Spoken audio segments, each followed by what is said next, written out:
आपदाग्रस्त क्षेत्र ground zero पर पहुंचे सीएम धामी। कुचकारे स्थित राहत कैंप में आपदा प्रभावितों से की मुलाकात। प्रभावितों का जाना दुखद। टिहरी के सौंग बांध पेयजल परियोजना को काश्तकार हुए प्रभावित काश्तकारों की आपत्तियों पर हुई सुनवाई। डीएम नीतिका खंडन बांध की सुनवाई। पिथौरागढ़ में थाना दिवस पर कार्यक्रम का आयोजन। पुलिस ने सुनी लोगों की समस्याओं के त्वरित समाधान के दिए निर्देश। पिथौरागढ़ में अवैध नशे के खिलाफ प्रशासन सख्त। पुलिस ने अवैध भांग की खेती को किया नष्ट। दोषियों के साथ जांच की गई। और ऋषिकेश में नगर निगम की टीम के साथ बदसलूकी की कृषि उत्पादन मंडी समिति में विरोध। नगर निगम ने दर्ज कराया मुकदमा।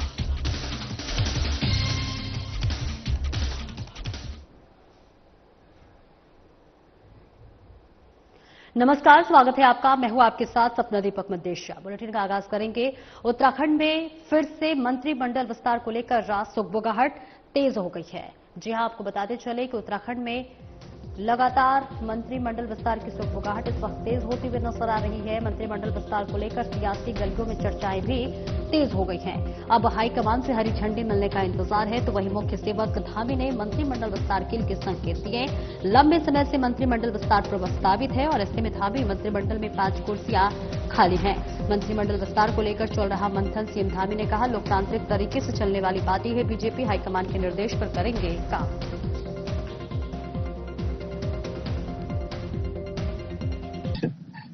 आप लोगों का हमेशा एक प्रश्न होता है, लेकिन इस पर चर्चा चल रही है। और क्योंकि हमारी पार्टी सब मिलजुल कर लोकतांत्रिक तरीके से चलने वाली पार्टी है और हाईकमान का भी इस पर क्योंकि उनके भी निर्देश होते हैं, सब मिलकर जैसा निर्देश करें हम लोग इस पर काम करते हैं। और आगे बढ़ेंगे, जहां टिहरी डीएम नीतिका खंडेलवाल ने सौंग बांध पेयजल परियोजना से प्रभावित काश्तकारों की आपत्तियों को उनकी सुनवाई डैम साइट ऑफिस से और इसके साथ ही ग्राम सौंदड़ा में की। इस अवसर पर प्रभावित काश्तकारों ने भू अर्जन, पुनर्वासन और पुनर्व्यवस्थापन में उचित प्रतिकर और पारदर्शिता का अधिकार अधिनियम 2013 की धारा 21 के अंतर्गत घोटसाल गांव, रगड़ गांव और ग्वाली डाटा चौक सौंदरे और इसके साथ ही साथ सौंदरा से संबंधित विभिन्न मुद्दे पर प्रस्तुत किए। इसके अलावा सुनवाई के दौरान ग्रामीणों ने बरसात में रास्ते टूटने और विद्यालय और सड़क जैसी स्थानीय समस्याओं से भी डीएम को अवगत कराया। ज्येष्ठ प्रमुख ने अवगत कराया गया कि सड़क की कटाई का मलबा नदी में न डालकर डंपिंग जोन में डाला जाए। घुड़साल गांव और कुंड गांव में टावर लगने के बाद भी स्टार्ट न होने से नेटवर्क कनेक्टिविटी उपलब्ध नहीं है। डीएम ने सभी बिंदुओं पर गंभीरता से विचार करते हुए आश्वस्त किया कि जनहित में उपयोगी और न्यायसंगत निर्णय लिए जाएंगे। साथ ही संबंधित विभागीय अधिकारियों को त्वरित कार्रवाई करने के निर्देश दिए। लगभग जैसा कि आप लोग सब जानते हैं कि नाटक की कार्रवाई होती है, तो सौंग बांध परियोजना के अंतर्गत आज सुनवाई थी।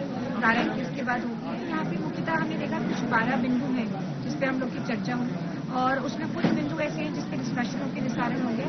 फिर लगभग 132 आपत्ति आई है जिनको हमने कैटेगराइज किया है और उनका निस्तारण जो हमारे एंड से होगा उसको विदिन 10 डेज कर देंगे। और जो कुछ प्रस्ताव हमें लगता है कि नीतिगत निर्णय है उसको शासन को प्रेषित किया जाएगा। और थाना स्कोट पुलिस ने थाना दिवस का आयोजन किया। इस दौरान पुलिस ने स्थानीय लोगों की समस्याएं सुनी और समाधान के प्रयास किए। साथ ही जनता को साइबर अपराध और नशे के खतरे के प्रति जागरूक किया गया। इसके साथ ही आपको बता दें कि पुलिस मुख्यालय से प्राप्त दिशा निर्देशों के तहत एसपी रेखा ज्ञातों ने मार्गदर्शन में थाना स्कोट क्षेत्र अंतर्गत कस्बा 84 में थाना दिवस का आयोजन किया गया। इस मौके पर थानाध्यक्ष अस्कोट सुरेश कंबोज, चौकी उकला प्रभारी उप निरीक्षक बसंत पंत सहित थाना स्टाफ मौजूद रहा। कार्यक्रम के दौरान स्थानीय नागरिकों ने अपनी समस्याएं और सुझाव पुलिस के समक्ष रखे, जिनका मौके पर ही निस्तारण किया गया और शेष प्रकरणों के शीघ्र समाधान का आश्वासन दिया गया। साथ ही पुलिस द्वारा साइबर अपराधों से बचाव के उपायों की जानकारी दी गई और लोगों को नशे के दुष्परिणाम बताकर युवाओं को नशे से दूर रहने के लिए प्रेरित किया गया। पिथौरागढ़ पुलिस का उद्देश्य है कि जनता से बेहतर संवाद स्थापित कर उनकी समस्याओं का त्वरित समाधान किया जाए और पुलिस जन सहयोग को और अधिक प्रभावी बनाया जा सके।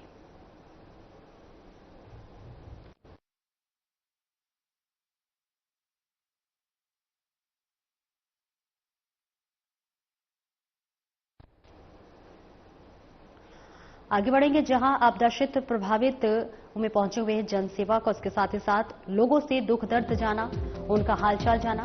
कुलसारी स्थित राहत कैंप में आपदा प्रभावितों से मुलाकात की, पीड़ितों की भी आप बीती सुनी, हर संभव सहायता का दिलाया भरोसा। संकट की इस घड़ी में आपका भाई आपके साथ है। उन्होंने कहा कि प्रभावितों तक मदद पहुंचाना हमारी प्राथमिकता है। राहत बचाव कार्यों और अन्य सुविधाओं को लेकर समीक्षा बैठक की। अधिकारियों को आवश्यक दिशा निर्देश दिए। इसके साथ ही समस्याओं का जल्द निराकरण करें। 24 घंटे अलर्ट मोड पर रहे। धराली आपदा से हुआ भारी नुकसान, सीएम धामी ने कहा जानमाल की हुई बड़ी क्षति। आपदा की चपेट में आए कई मकान और कई दुकानें सड़कें पूरी तरह से ध्वस्त। घायलों को अस्पताल में पहुंचाया। धराली और चेपड़ों में प्रभावितों को निकाला सुरक्षित, तो सभी प्रभावितों को पहुंचाया उचित स्थान। तो इस बीच आपको बता दें कि आपदाग्रस्त क्षेत्रों में ग्राउंड जीरो पर पहुंचे मुख्य सेवक धामी। इसके साथ ही प्रभावितों की हर संभव दी जा रही है मदद। सभी जरूरतमंदों तक पहुंची राहत सामग्री, बिजली, पानी, सड़क नेटवर्क सहित सभी मूलभूत सुविधाएं जल्द होंगी बहाल।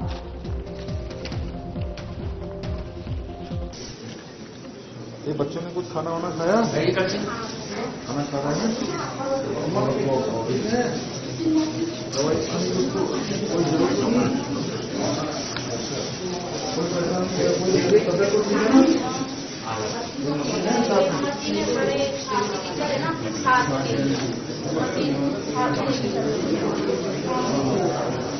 कोई नहीं, यहाँ डॉक्टर भी होंगे है ना? चलिए ठीक है, करते हैं।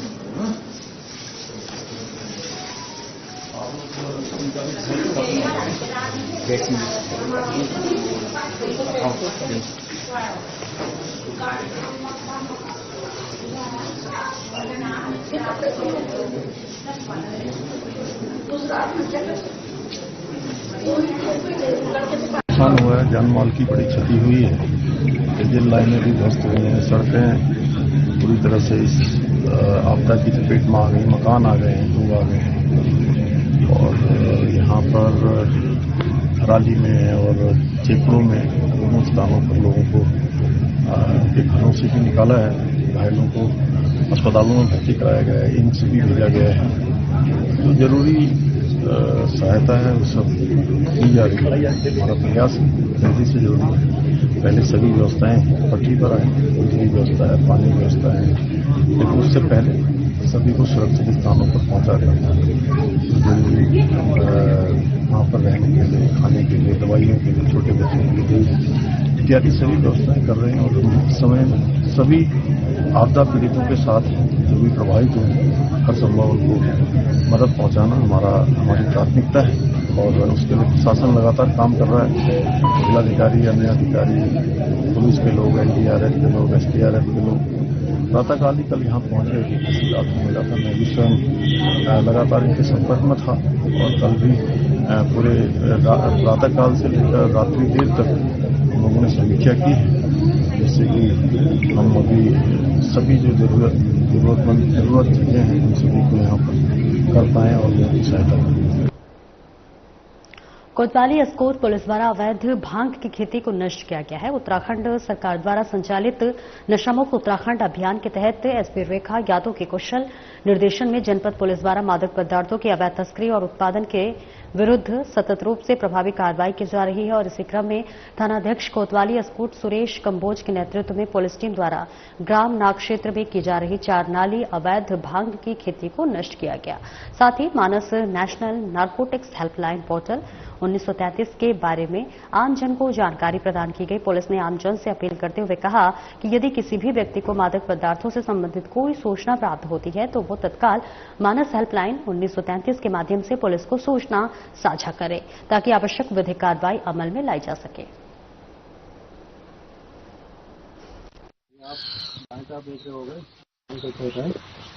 ये अवैध भांग की खेती की जा रही है लोगों द्वारा। लोगों को काफी समझाने के बावजूद भी जो इनके द्वारा जो अवैध भांग की खेती की जा रही है, और इसको हम सब मिलकर हमें पूरी तरह से इसको जो है काटना है, इसे नष्ट करना है। तो ये चाहे किसी की भी हो, तो इसको हमें पूरी तरह से इसे नष्ट करना है। ये बहुत सारी भांग की खेती है, इसे समाप्त करना है। तो ये नहीं कोई हमें किसी का तो पक्षपात नहीं करना है, किसी की भी है हमें पूर्णतः नष्ट करनी है। तो इसी के क्रम में हम इसको नष्ट करते हैं। राजधानी देहरादून में आज तड़के बड़ा हादसा होते होते टल गया। चक्राता रोड स्थित एक गोदाम में आग लगने से हड़कंप मच गया, लेकिन फायर यूनिट और पुलिस की त्वरित कार्रवाई से आग पर काबू पा लिया गया। जानकारी के मुताबिक रविवार तड़के लगभग 4:27 पर कंट्रोल रूम को सूचना मिली कि चक्राता रोड पर माउंट क्राफ्ट के गोदाम में आग लग गई है। सूचना पर तुरंत पुलिस बल और फायर यूनिट मौके पर पहुंची। गोदाम में बड़ी मात्रा में कपड़े के थान और लकड़ी के रेक रखे हुए थे, जिस वजह से आग तेजी से फैलने लगी। हालांकि फायर यूनिट के 2 वाहनों ने दोनों ओर से मोर्चा संभालकर कड़ी मशक्कत के बाद आग को पूरी तरह से बुझा दिया। समय रहते ही इस कार्रवाई ने आग दूसरी मंजिल के गोदाम और आसपास की दुकानों तक नहीं पहुंच पाई और बड़ा नुकसान टल गया। आग लगने के कारणों की जांच की जा रही है।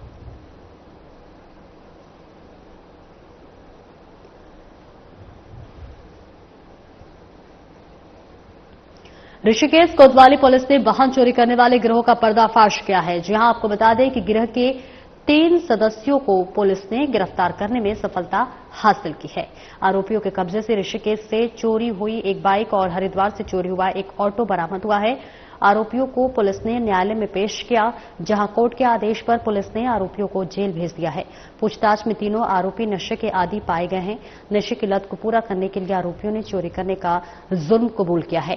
पुलिस कप्तान अजय सिंह ने बताया कि ऋषिकेश में बाइक चोरी होने की सूचना पर कोतवाल प्रदीप राणा की टीम ने मुकदमा दर्ज किया। जल्द से जल्द चोरों को पकड़ने की जिम्मेदारी सब इंस्पेक्टर मनीष पवार को दी।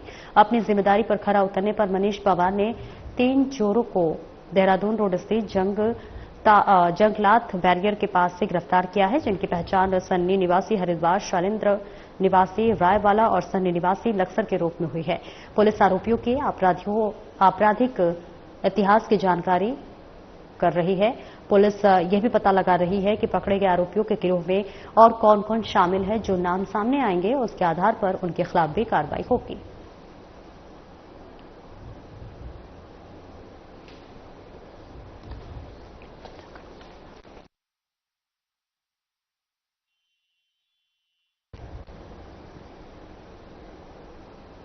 और आगे बढ़ेंगे, जहां उत्तराखंड में नदी नालों के किनारे निर्माण कार्य पर रोक लगा दी गई है। जो यहां आपको बताते चले, जहां पर प्राकृतिक जल स्रोतों के किनारे निर्माण कार्यों पर भी रोक लगी है।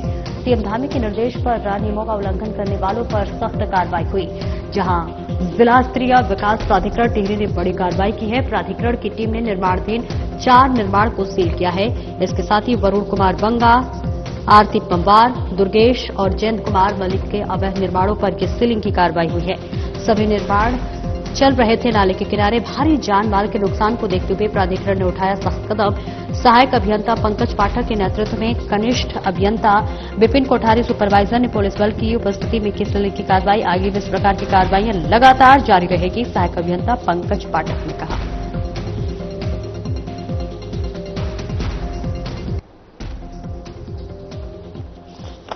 तस्वीरें भी आपको दिखा रहे, जहां उत्तराखंड में नदी नालों के किनारे निर्माण कार्यों पर रोक लगी हुई है। प्राकृतिक जल स्रोतों के किनारे निर्माण कार्यों पर भी रोक लगी है। सीएम धामी के निर्देश पर नियमों का उल्लंघन करने वालों पर सख्त कार्रवाई हुई है। जिला स्तरीय विकास प्राधिकरण टिहरी ने बड़ी कार्रवाई की है। प्राधिकरण की टीम ने निर्माणाधीन 4 निर्माणों को सील किया है। वरुण कुमार बांगा, आरती पंवार, दुर्गेश और जयंत कुमार मलिक के अवैध निर्माणों पर यह सीलिंग की कार्रवाई हुई है। सभी निर्माण चल रहे थे नाले के किनारे।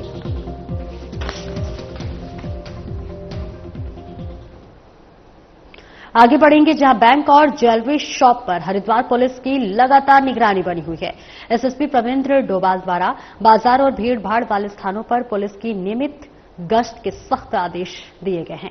एसएसपी ने बैंक और ज्वेलरी शॉप पर सतर्क निगरानी के लिए समस्त कोतवाली और थाना प्रभारियों को निर्देशित किया है। इसी क्रम में पुलिस ने ज्वेलरी शॉप्स पर चेकिंग अभियान चलाया। कोतवाली ज्वालापुर क्षेत्र में ज्वेलरी और बैंकों पर सुरक्षा की दृष्टि से विशेष चेकिंग की गई। पुलिस टीम ने ज्वेलर्स और बैंकों के संचालकों को आवश्यक सुरक्षा संबंधी निर्देश दिए। साथ ही बैंक और ज्वेलरी शॉप संचालकों को सीसीटीवी दुरुस्त रखने और सभी कर्मचारियों का वेरिफिकेशन कराने के भी निर्देश दिए और किसी भी संदिग्ध गतिविधि या आपातकालीन स्थिति में तुरंत पुलिस को सूचित करने के लिए जागरूक भी किया।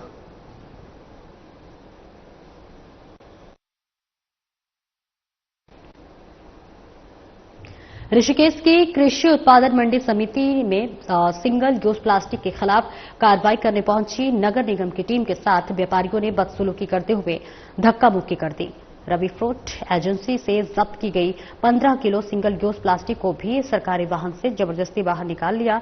नगर निगम की टीम ने समझाने का प्रयास किया तो व्यापारी विरोध में उतर गए। तो वही मुख्य सफाई निरीक्षक अमित नेगी ने सरकारी कार्य में बाधा डालने और नगर निगम की टीम के साथ व्यापारियों के द्वारा अभद्रता करने की तहरीर पुलिस को देकर मुकदमा दर्ज कराया है। पुलिस ने मामले में अग्रिम जांच और कार्रवाई शुरू कर दी है। नगर आयुक्त गोपाल राम बिनवाल ने मंडी समिति के सचिव को सिंगल यूज प्लास्टिक की बिक्री कृषि उत्पादन मंडी समिति परिसर में रोकने के लिए पत्र भी भेजा है। पुलिस के मुताबिक नगर निगम की टीम कृषि उत्पादन मंडी समिति ने सिंगल यूज प्लास्टिक में खिलाफ कार्रवाई करने पहुंची। इस दौरान फ्रूट एजेंसी पर नगर निगम की टीम ने 15 किलो पॉलीथीन बरामद हुई है। इसलिए नगर निगम की टीम ने फ्रूट एजेंसी के संचालक पर 25,000 रुपए का जुर्माना लगाया और पॉलीथीन को जब्त कर लिया। यह जानकारी मिलते ही व्यापारी एकत्रित हो गए और कार्रवाइयों का विरोध करने लगे। इसके साथ ही देखते व्यापारियों ने जब्त की गई पॉलीथीन को सरकारी वाहन से बाहर निकाल लिया और नगर निगम की टीम के साथ बदसलूकी करते हुए धक्का मुक्की करने लगे। कोतवाल प्रदीप राणा ने बताया कि पुलिस ने मुकदमा दर्ज कर लिया है और अग्रिम जांच और कार्रवाई शुरू कर दी है।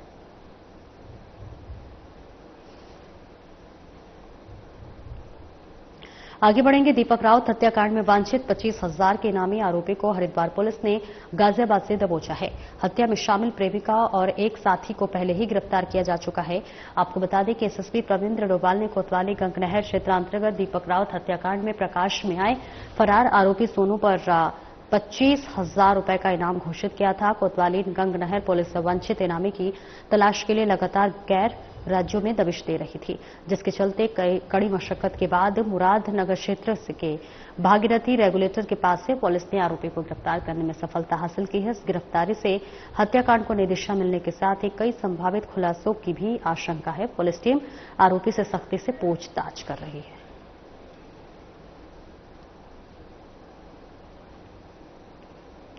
आगे बढ़ेंगे। ऋषिकेश के निकट मुनिकीरेती क्षेत्र से संदिग्ध परिस्थितियों में लापता हुई मुंबई की एक महिला के गंगा में बहने की आशंका है। इस आशंका को देखते हुए जल पुलिस और एसडीआरएफ की टीम गंगा में सर्च ऑपरेशन चला रही है। इंस्पेक्टर प्रदीप चौहान के मुताबिक 18 अगस्त को मुंबई महाराष्ट्र की रहने वाली हिना मजीठिया होटल से सुबह अचानक लापता हो गई। सीसीटीवी कैमरे चेक करने पर पता चला कि महिला होटल के बैक डोर से गंगा की ओर गई हुई है और वापस नहीं लौटी। मुंबई से ऋषिकेश पहुंचे परिजनों ने सीसीटीवी फुटेज देखने के बाद महिला के गंगा में बहने की आशंका जताई। इस आशंका को देखते हुए कैलाश गेट चौकी प्रभारी राजेंद्र रावत एक्शन में आए और उन्होंने एसडीआरएफ के इंस्पेक्टर कविंद्र सजवान से संपर्क किया। सूचना मिलने पर जल पुलिस और एसडीआरएफ की टीम ने गंगा में सर्च ऑपरेशन चलाना शुरू कर दिया। कविंद्र सजवान ने बताया कि बैराज से लेकर हरिद्वार भीमगोड़ा तक गंगा में सर्च ऑपरेशन चलाया जा रहा है। इसके अलावा परिजन भी हिना मजीठिया को तमाम गंगा तटों पर तलाश कर रहे हैं।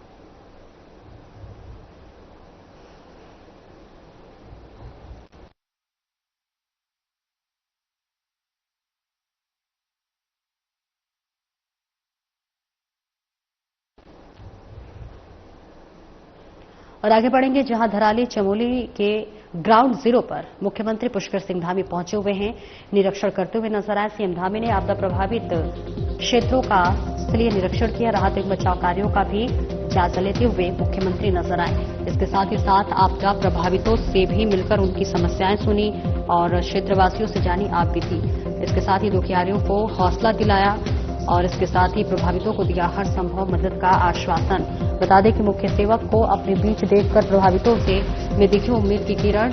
अधिकारियों को दिए सख्त निर्देश, प्रभावितों को दी जाए हर संभव सहायता। मुख्यमंत्री पुष्कर सिंह धामी ने कहा, युद्ध स्तर पर रेस्क्यू अभियान में जुटी रेस्क्यू टीम। सीएम धामी ने कल मृतकों के परिजनों और क्षतिग्रस्त मकानों के लिए 5 लाख रुपए की सहायता राशि तत्काल प्रभावित जारी करने के निर्देश दिए हैं।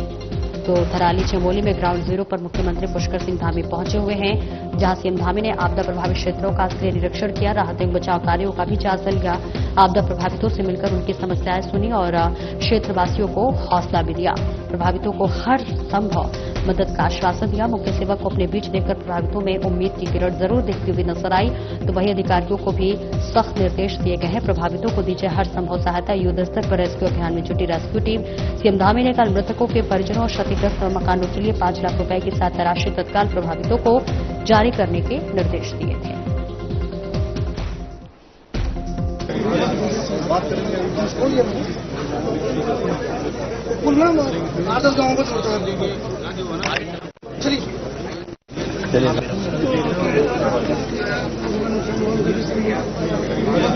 बात करेंगे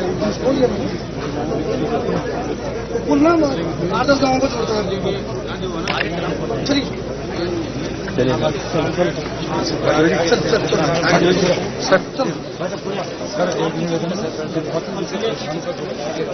चलिए ये वाली लैंड पूरा आपका फैसला है और फिर आपके द्वारा पूरी सुनवाई अपने पक्ष में माध्यम में काम कराने नीचे का गाड़ी बादल फटा है।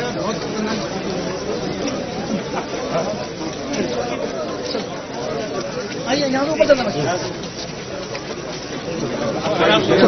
भाई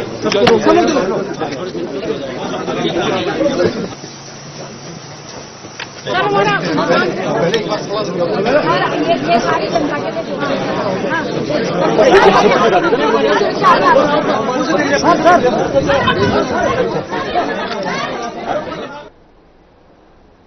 और इस खबर पर ज्यादा जानकारी के लिए उत्तराखंड से हमारे ब्यूरो चीफ कमल शर्मा हमारे साथ जुड़े हुए हैं। कमल बताया, देखिए मुख्यमंत्री पुष्कर सिंह धामी ग्राउंड जीरो पर पहुंचे, लोगों से उनके हालचाल को भी जाना और आपदाग्रस्त क्षेत्रों का जायजा भी लिया। क्या कुछ आश्वासन दिया मुख्यमंत्री ने? हाँ, सपना कहे तो जब पिछली बार थराली में जब आपदा आई थी धराली में, तो उसके बाद मुख्यमंत्री उसके आंध्र प्रदेश गए थे और जैसे ये घटना हुई तुरंत रात को ही वो वापस आ गए थे और सुबह फिर वो ग्राउंड जीरो पर रह के वहाँ 3 दिन 4 दिन तक लगातार रहे और सब चीजें नॉर्मल के लिए। और वही स्थिति हम देख रहे हैं, कल दिल्ली में थे तो एकदम अब थराली में कहें तो बादल फटा और काफी नुकसान भी हुआ और जैसे उनको जानकारी मिली देर शाम यहाँ पर पहुंचे, सारा आपदा कंट्रोल बोर्ड में वहां पहुंचे, वहां सारी व्यवस्था वगैरह लिया और सारी चीजों को उन्होंने बड़ी बारीकी से देखते हुए सभी निर्देश दिए कि जल्दी से जल्दी राहत चीजें पहुंचाई जाए, जो लोग को शिफ्ट किया जाए अन्य स्थानों में और जो गंभीर रूप से घायल है उनको एम्स भी लाया गया हेली सेवा से और कुछ और साथ ही जिनके मकान क्षतिग्रस्त हो गए हैं, जिनके परिजन उनके कैजुअल्टियां हो गई हैं, वहां पर तत्काल 5 लाख की राशि भी दी जाए। उसके बाद आज सुबह वहां पर पहुंच गए और पूरे जाके हर चीज का वाइज जायजा ले रहे हैं, अपने से मिल रहे हैं, समीक्षा बैठक करी है उन्होंने और जहां राहत करते हैं वहां पर पहुंचे हैं, उनका दुख दर्द जाना, हर संभव मदद दी जा रही है उनको और उनसे यही पूछा है कि और कहाँ चीज क्या कमियां रहेगी और क्या कुछ भी चीज है आप मुझे बताइए, मुझे अपने परिवार का सदस्य माने, जो भी आपकी समस्या है उनका तत्काल यहाँ पर निस्तारण किया जाएगा। हर समय आपके साथ सरकार खड़ी है और ये दुख आपका नहीं है, दुख हमारा है। और कुल मिलाकर यही कहा है कि आप बिल्कुल भी परेशान ना होइए, सब कुछ समय लगेगा ठीक होने में, बिल्कुल ठीक हो जाएगा। और यही प्रयास किया जा रहा है कि आप लोगों को जो भी परेशानियां हैं, जो भी दुख दर्द है, जो भी चीजें हैं, उसका जल्दी से निष्करण किया जाए। इसके दिशा से अधिकारी को दे दिए हैं और प्रत्येक प्रभावित में जाके बात करी है, वहां पर मिले हैं और हर चीज उनका दुख दर्द भी उनका सुन के उसको साझा किया है। बिल्कुल, उत्तराखंड में देखिए पिछले 19 दिनों में बादल फटने की ये दूसरी घटना है। ऐसे में इससे पहले 5 अगस्त को ये आपदा देखने को मिली थी। फिलहाल अभी वहां की स्थिति क्या है? मलबा को हटा दिया गया है या फिर मौसम कैसा है? हाँ, बिल्कुल कहें तो सपना वहां पहुंचे, मौसम थोड़ा ठीक जो है, लेकिन सबसे बड़ी बात है कि जो लोग राहत शिविरों में है, जो राहत कैंपों में लोग बचाए गए, उनको सब चीज वहां मिले। कुछ लोग ज्यादा बीमार थे, उनको हेलीपैड से हेली सेवा से उनको एम्स भी लाया गया है और वहां पर क्या चीज की कमियां हैं, किस चीज की जो उनको नहीं मिल पा रही है, वो सारी जायजा लिया है। पूरे आला अधिकारियों से वहां पर बात करी है, हर पीड़ितों से ज्यादा के राहत कैंपों में गए हैं, पूछा है ग्राउंड जीरो पे जाके कहाँ से प्रॉब्लम आई, क्या आई। तो सरकार का यही है कि घटना हो जाती है, लेकिन घटना केवल तत्काल जो राहती होती है, जैसे की टीमें वहां पहुंच गई, डीएम वहां पर, चौमोली वहां पर लगातार डटे रहे, सारी टीमें वहां डटा रही ताकि जल्दी से जल्दी लोगों को राहत मिले। और वही स्थिति हुई कि ज्यादा कैजुअल्टी नहीं हुई है, नुकसान जरूर हुआ है, वहां पर काफी घरों में नुकसान हुआ है, दुकानें काफी क्षतिग्रस्त हो गई हैं, वही अब सरकार का प्रयास किया जा रहा है। जो नुकसान हुआ उसकी कैसे भरपाई की जाए और लोगों के आंसुओं कैसे जल्दी से पूछ के उनको राहत प्रदान की जाए। आप नजर बनाए रखें कमल, बहुत बहुत शुक्रिया इस महत्वपूर्ण जानकारी के लिए। फिलहाल इस बुलेटिन में इतना ही। नमस्कार।